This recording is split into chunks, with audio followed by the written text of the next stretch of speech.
Live from Studio D in the 3rd Ward in downtown Milwaukee, this is Cooking with Milwaukee Community Leaders.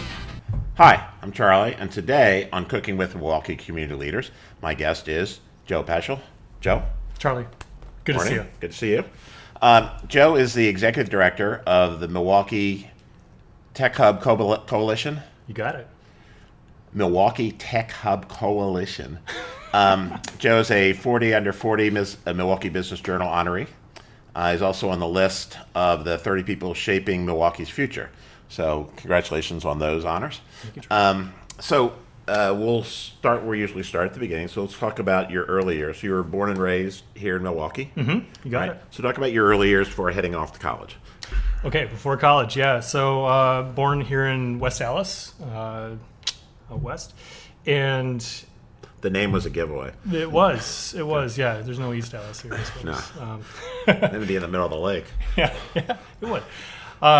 So West Allis, lived out there until I was in 2nd grade, and then our family, I have one sister, 2 years younger than I am. When I was in 2nd grade, we all moved out to Slinger, Wisconsin. Okay. And so about a half hour away, my dad had a shop out there, and he's a small business owner. He owns a drilling company, and so he had a new shop out there. We moved out that direction. Grew up in Slinger in a subdivision kind of out in the middle of nowhere, and spent most of my summers running around outside with all my friends in the subdivision and lighting off fireworks and doing weird, science experiments and playing baseball. And absolutely, just like wild kids. Out there all day, and so I'd see my mom in the morning, and then night starts to come around, and then I got to get back home. Launching our bikes off of dirt ramps and stuff. It was great. Oh, juvenile delinquents. So you end up in college. You're at Marquette and MIAD, which is the Milwaukee Institute of Art and Design. You got it. Concurrently. Yeah. So I just have to mention that most people who get double majors, they do them in the same place. So you want to talk about going to 2 different schools in the same city at the same time. Yes, yeah, I was double majoring in different schools at the same time. It made for a really nice morning walk, from Marquette to MIAD. That was always a pleasure. But yeah, so I was studying advertising at Marquette, and then communication design over at MIAD. And they had this reciprocal relationship. And so they were doing academic collaboration before it was really cool. And it was a brilliant move. Really helped me balance both sides of my brain, that right and left, creative and strategic. And what's funny is my sister went to MIAD and took classes at Marquette. So we would literally pass each other sometimes on the street. It's it's a Thursday morning when I see my sister walking by me to Marquette. And so I totally gamed the system, and I took every design course that a design major would have taken at MIAD and did it under the Marquette umbrella until I got to senior thesis, and then they're like, you gotta start paying tuition or something like that. This has to stop. We haven't had anyone go this far into the program. And I was like, all right, I'm good then. So you didn't have to pay to go to MIAD because it was a collaborative. Yes. And they just said, well, if you can take classes. That's interesting. Yeah, I didn't think about it as being They truly shared the programs, and I don't know what was happening on the back end with the business models, but. But they probably saw me go through, and they're like, all right, something's got to change here. I've never heard that before. So you get your degree, and you're out in the world. You find you're at the Greater Milwaukee Committee. Are you working there? And then you started or co-founded the Commons? Yeah. So that period between college and career, that basically went from walking across the stage, advertising design degree, thinking I'm going to go into advertising, literally first interview, and I'm like, I don't think I did this right. And so existential crisis, what am I doing with my life? Right. And I met this woman that I was down in Chicago for that interview. And she said, hey, if you're ever in Chicago, let me know. I like your portfolio and your style. I had never met her before, but I responded to the email. I was like, yeah, I'll be down there, and let's get a coffee. And so literally job interview, what's happening with my career? And then I go down to the first floor of Starbucks. She and I start chatting, and she's like, well, seeing as how you don't have a job, I do have a side gig here. I have a friend that needs a blog made, and you're a good designer, and I'd love to work with you on that. So I did, and one thing led to another, and all of a sudden we found ourselves running an agency, and we grew that over the course of about 6.5 years to become this startup studio. In Chicago, okay. Yeah. But I was living here in Milwaukee. Okay. All right. We had a third partner out in Madison. So we kind of did this Midwest trifecta sort of thing. And we built tech startups for entrepreneurs. We were basically like that technical team for hire.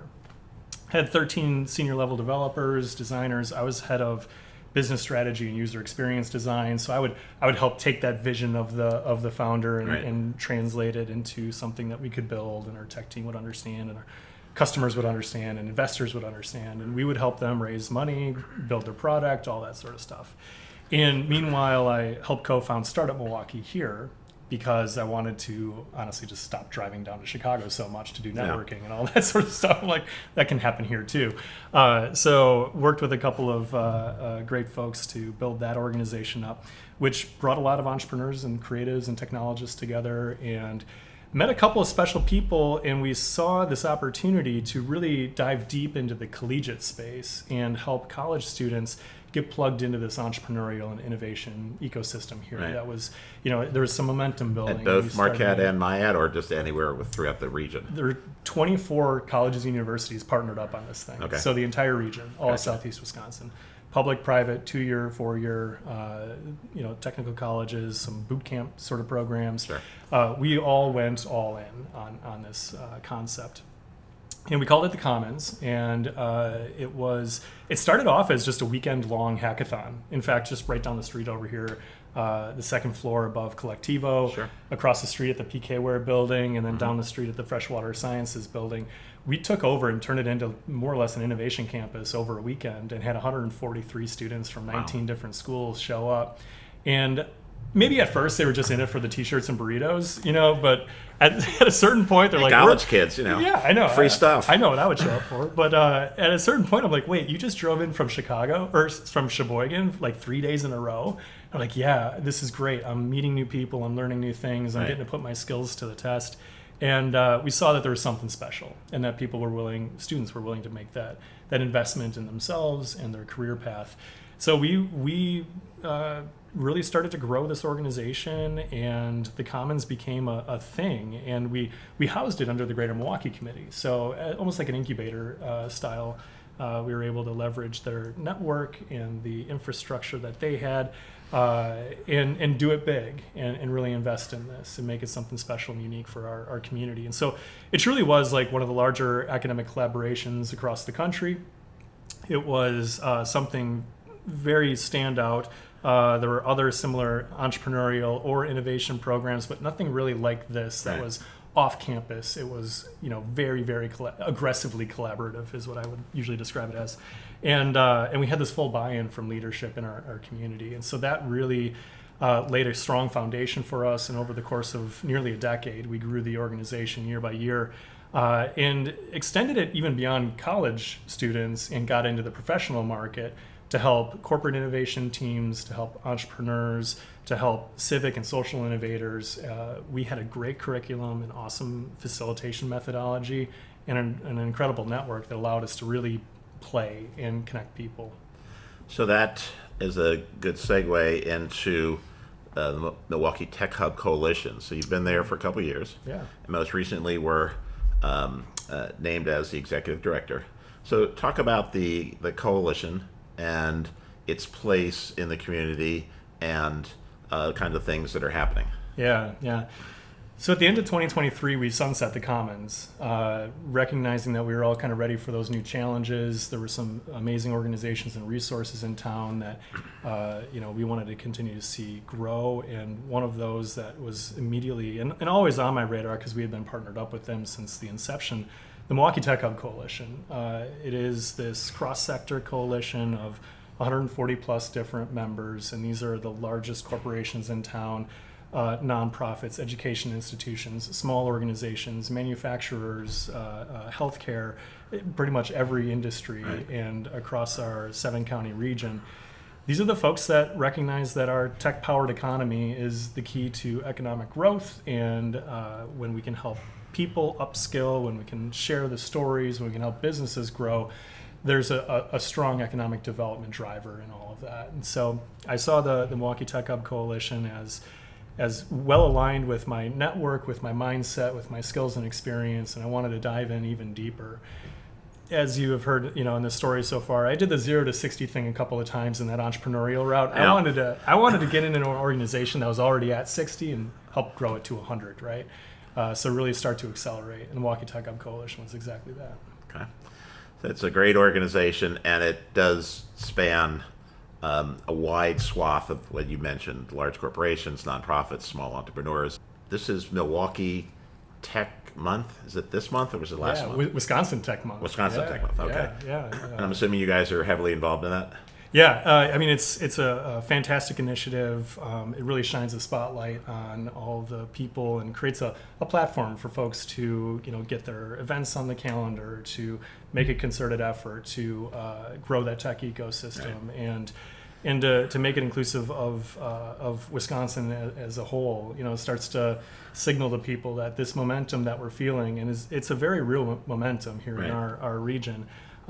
Can extend and become that flywheel, and those types of initiatives are critical. It was just another example. One is the Common Council here in town just announced that a full support and sponsorship of Walker's Point becoming designated as an innovation district. Nice. So Steve Glynn over at Wannable and Experience Milwaukee podcast is working with Council President Perez to get this upstarted and create a model that other neighborhoods in the Milwaukee County and beyond can adopt to help the public-private partnership accelerate entrepreneurs and innovators and technology in neighborhoods. And so what can a city or a county do to lower the barriers for continued and accelerated economic development? What can they do to have a place-based strategy that makes it easier and more attractive for entrepreneurs, innovators, and technologists to live here and do their best work here? And it sends another signal, right? And so for those that are looking from the outside in at Milwaukee,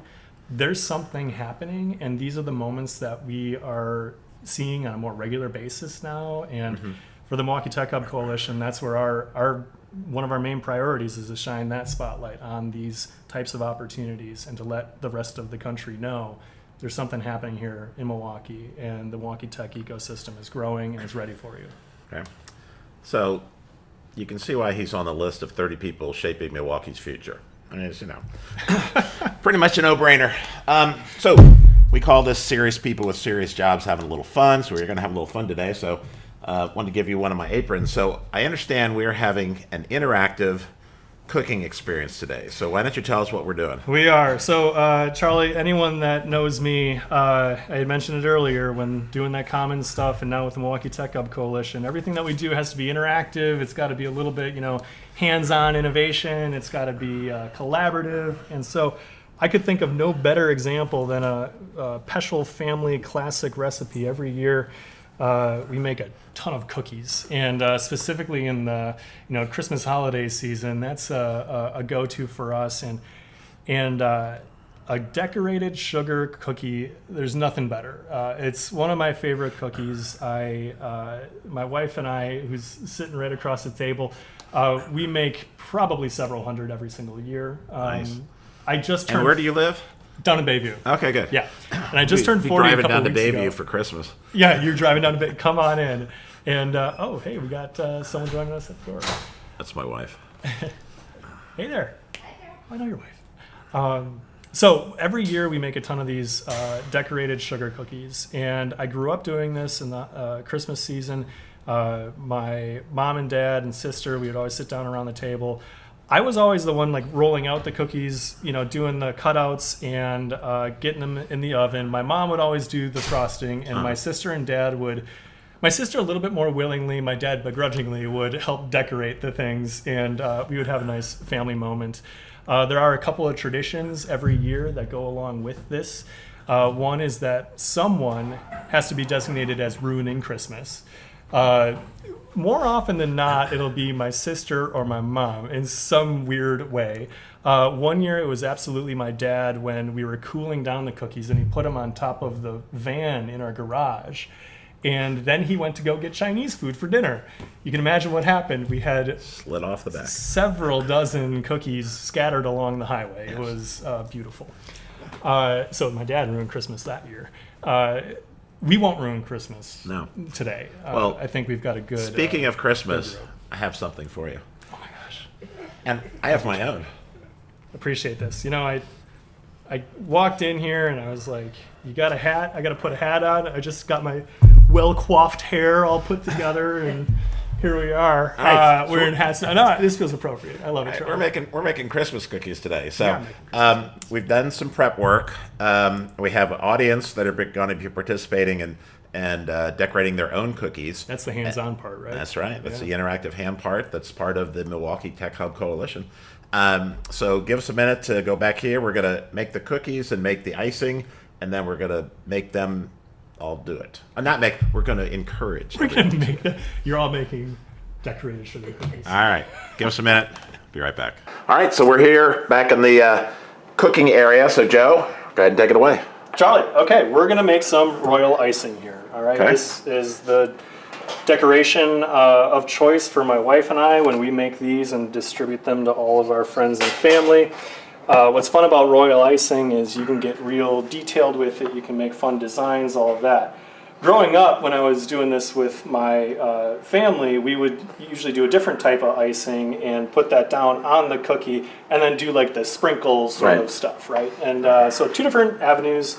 Figured today this would be a little bit better for us in our interactive portion. Okay. So to make royal icing, you start with meringue powder, and I'm actually going to half the recipe recommendation here so that we make a reasonable amount for our well, we can always eat the rest. You're right. If there's any leftovers. We could do some shots of royal icing. So I'm in the half recipe version here. I'm doing a tablespoon of meringue powder. Okay. We got some meringue powder. And yep. Okay. 3 tablespoons of water. All right. 3 tablespoons of water with the 1 tablespoon of meringue powder. Yep. All righty. And we whisk this, or whip it with the whisk attachment for like 3 minutes. So how we doing here, Joe? Charlie, we're looking good. So we're whipping this up until it's foamy. Okay. Turn this back down here. All right. Yeah, that looks foamy for sure. Okay. All right, so now we add our powdered sugar. This is 1 1/3 cup powdered sugar, and again, this is having the recipe because it just kind of makes an obnoxious amount of icing. Okay. And what we're doing is adding this and whipping on medium speed until we have a really stiff peak. So we're going to get this to be nice and thick. So you got that on medium speed now, putting in the powdered sugar. You got it. Okay. And you're adding in little by little? Yeah. You got to get these stiff peaks, right? So it's got to be nice and thick. Okay. So you need a couple more minutes? Yeah. Okay. All right, so it looks like we got it to the position we want, nice and thick. Yep. All right. So now what we can be doing is mixing up our colors. And so I brought some food dye. Okay. And in honor of the Brewers playing the Cubs today, we're going to do Brewers colors? I think we got to do Brewers colors. All right, so we're going to divvy this up into 3 bowls. You got it. Tom wants the biggest bowl, he said. Okay. Tom, you get it. Because he's half cookies and then half eating.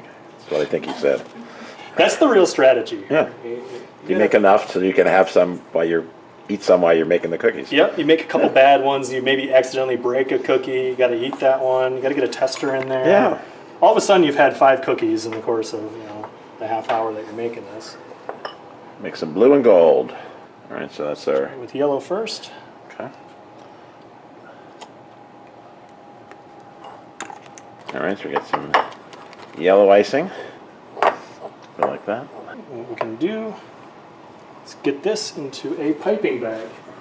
Some folks are intimidated by piping bags in this process because you see the cake decorator shows and you look at all the fancy tips and stuff that they use. Right. And honestly, Charlie, it can be very straightforward. This is, okay, pro tip. Get like some sort of cup or something. Right. Makes it a lot easier. Yeah, unless you have 3 or 4 hands. Yep. All right, so we're gonna, icing goes into the piping bag. Icing goes in the piping bag. And how many different nozzles do we have? We are actually going tipless and just going to cut a small hole in the bottom of the bag. So freehand. This will be freestyle. This will be freestyle. And really, royal icing isn't thick enough to have, like, for a tip to have any real impact on it. Okay. You know, so it's not like a cake frosting, which you can do the flowers and all those sort of things. So what's the opposite of royal icing? Like peasant icing? Yeah, it's surf juice. Ah, okay. Charlie asking me to be funny and creative on the spot while I'm trying to See, this is what the community leader comes in, does some cooking, does some everything, and I tell jokes. And you tell jokes. So that's, it's the division of labor we have here. All right, yellow done. All righty. All right, we're going to do the blue next. And then once we do the blue, we're going to do the cookies. Yes, sir. All right, so we'll do the blue, and we'll be right back. All right, so we've made our icing right there. And so Joe's going to pound out the, or roll out the dough. So why don't you tell us what we have for how the dough was made? Yeah, Charlie, sugar cookie dough, super simple. We blended some sugar and butter that's been warmed in a mixer, and on medium speed, get this light and fluffy. It takes a minute or two. You slowly add in some of your wet ingredients, like your milk, egg, vanilla, until it's all incorporated, and then you do your small dry ingredients, baking soda, salt, baking powder, and then you slowly incorporate a bunch of flour into the mixer. So there's a couple of cups of flour. You don't want to overmix this thing. Package it up, get it into the fridge for a little while, cool it off, and then you're ready to go. All right, so we'll have the recipe on the website and on our description box below. So we got a little flour going down. Yeah, so you want to be pretty liberal with your use of flour here because this dough is sticky. You want to get it down on the countertop that you're using, a little bit on the rolling pin that you'll have, a little bit on your hands, always good. Took about a quarter or a half? I took about a quarter of the... Take about a quarter, and you'll roll it out one at a time. Yeah. It'll... Now I'm a sucker for just doing a little bit with my hands first. And get a rough roll. Shape it nicely. Get that down. Now the key here, and this is why I was always in charge of rolling this out, is to try to get it very thin. So a good, consistent... Is that a comment that from your wife's use of the dough? No, not at all. Oh, so. I mean, she does usually give me this task because I am a little bit of a perfectionist in this. Okay, just making sure that that's what it was. I think it's real. Okay. All right, so it's kind of like making pasta, except it's got sugar and butter in it. Yeah, this is sugar cookies are just dessert pasta. Really. Yeah. It's a great way to look at it. Yeah, that'll be the title of the video, Dessert Pasta with Joe. All right. There, I'm actually going to go a little thinner. You see, you even get a couple of pieces that stick. That is how sticky this dough is right now. All right, it's feeling good. Charlie, I picked out a couple of shapes. We got some classics, a circle, a star, a heart, a little flower-looking thing. And then, we were talking tech and startup. You're always looking for the rocket ship growth. That kind of makes sense. So I picked out one of those as well. So press these down. And press these down. If I could get some sort of, computer vision AI system to tell me the perfect places to put everything, that'd be awesome. So someone out there can make that. Right, that's a help me optimize my good use of AI technology. Yeah, How do I put my cookies in line? Yeah, and absolutely, maximize the use of the dough. It's all about efficiency, operations.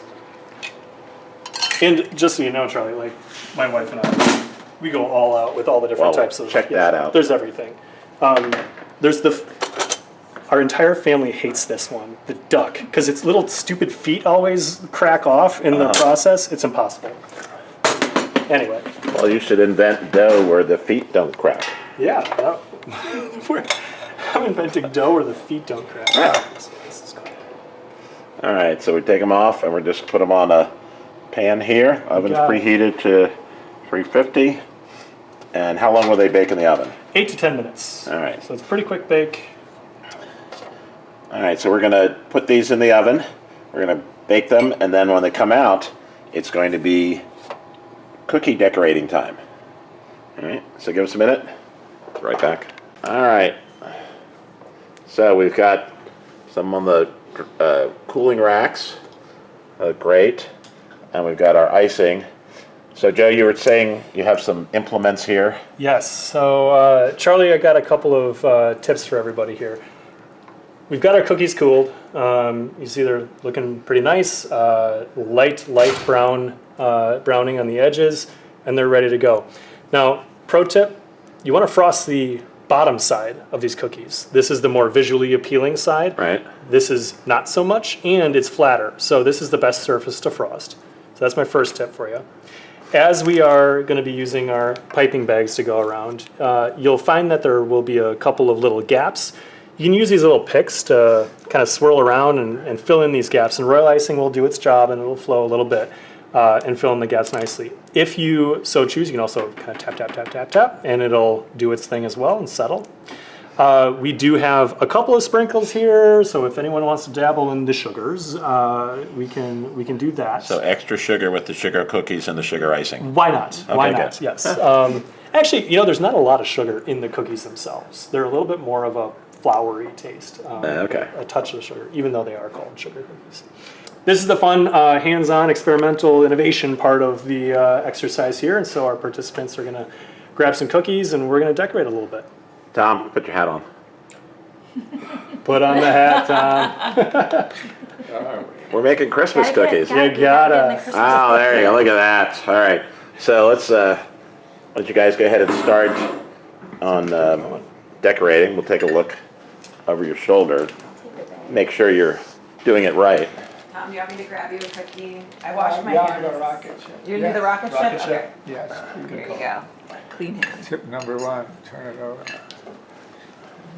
Here, Tom, we'll get you started with the blue. Now, if I don't have the yellow stuff, could I use cheddar cheese? Of course. A nice savory cookie. Mustard. You can tell the pro is right here. People, a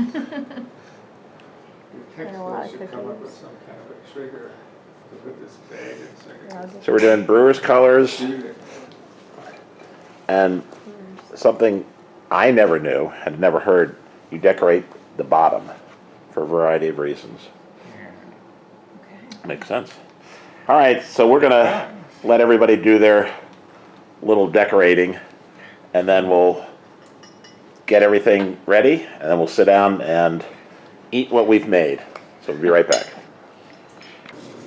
All right, so this is some pro stuff. This is the brewer's logo. That is cool. This is a sunset, and that is a baseball. And this is one of my creations, which I did not listen, and decorated the top side as opposed to the bottom. And Tom, check and see how Tom's doing here. How is Tom doing? Or maybe more importantly, what is Tom doing? that's the signature right there of Charlie dos Santos. That's supposed to be my head. Yes, My head and a over rocket ship. Milwaukee. Yeah. Oh, I see. Oh, These you are got my lightning logo. bolts. Ah, There's gotcha. your signature. All right. So we're gonna come eat these in just a second. So we'll be right back. All right, here we are. We had a little bit of fun making these cookies and decorating them. So mine are kind of pedestrian. Pedestrian. But Joe, why don't you show yours? Okay. Well, Charlie, of course, later today. There's camera right up there. Yeah. Later today, we've got the Brewers game going on against the Cubs, so I had to make a Brewers logo. That's unbelievably cool. Rough attempt there. Yeah. Okay. Guys are professionals. Well, I mean, been doing it for a couple of years now. And then, of course, Milwaukee Tech Hub Coalition, I did my best to create a 2-color version of our logo for that. So That's we got really a little cool. bit of Milwaukee colors and power on sign. It's great. So, And I can't wait to eat these. well, you have a couple of examples of what your Christmas cookies look like, which is incredible. So we're going to post those along with the video and then on the website. So All right, let's taste our cookies. All right, let's do this. Let's do this. Here, cheers. Clink. Christmas cookies for breakfast. What could be better? Sorry, Joe. All right. Tom is eating my face. Tommy did a great job with that. I'm not bothered by that at all, Tom. I'm somewhat honored. This hits just right. That you'd eat my face. Fun thing about the royal icing, this will dry and harden up really nicely. They freeze well, and of course, let them dry before you store any of these things or put them in a bin or whatever. But that crunch, that nice when it's hard, just cracking right through it, nothing better. Well, this has been an interesting experience. I can say for sure we've never quite done anything like this. We've had interactive audiences before, but I don't think we want them cooking. So this is about as far as we want to get the audience to do is to decorate cookies. So a safe experiment. So Joe, thanks so much. Thank you, Charlie. It was really a lot of fun. I appreciate this. We do like to have a little fun on this show. So thanks so much for supporting Cooking with Milwaukee Community Leaders. Each week we talk to one of our community leaders. We cook something. We talk about the work in the community, and then we eat what we made, which in this case is Christmas cookies, and we're celebrating Christmas in October. So, there we go. Anyway, so until next time, thanks for watching. Take care, everyone. Thanks so much for joining us on another episode of Cooking with Milwaukee Community Leaders. We hope you enjoyed this one, and we'll see you next time.